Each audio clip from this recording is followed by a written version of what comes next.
अवघे गरजे पंढरपूर चालला नामाचा गजर. संपूर्ण महाराष्ट्रातील वातावरण विठुमय झालं असून अवघ्या काही दिवसांवर आषाढी एकादशी येऊन ठेपली आहे. आषाढी एकादशी ही हिंदू पंचांगातील एक तिथी आहे. आषाढी एकादशीलाच देवशयनी एकादशी असं देखील म्हटलं जातं. हा वारकरी संप्रदायाचा सर्वात मोठा उत्सव आहे. या दिवसापासून चातुर्मासाला देखील सुरुवात होते. यंदा आषाढी एकादशी येत्या बुधवारी 17 जुलै 2024 रोजी असणार आहे.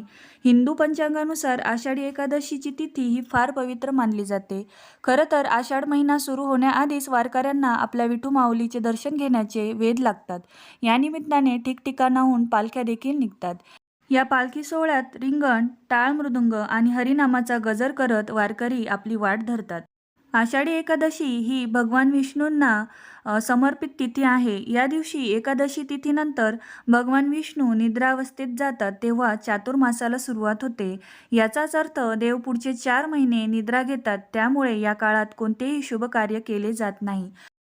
त्याचबरोबर या चातुर्मासात काही पदार्थ देखील वर्ज्य केले जातात. त्यामध्ये कांदा, लसूण, वांगे, मांसाहार या गोष्टी वर्ज्य केले जातात.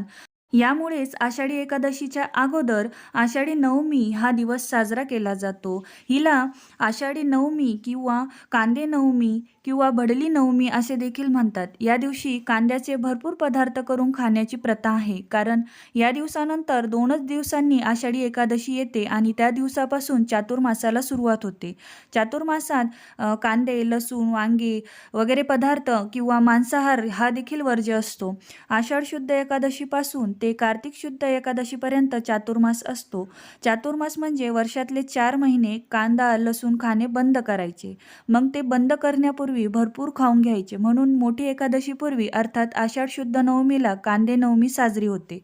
पावसाळ्यात कांदा सडल्यासारखा होतो म्हणून चातुर्मासात वर्ज्य केलेला आहे.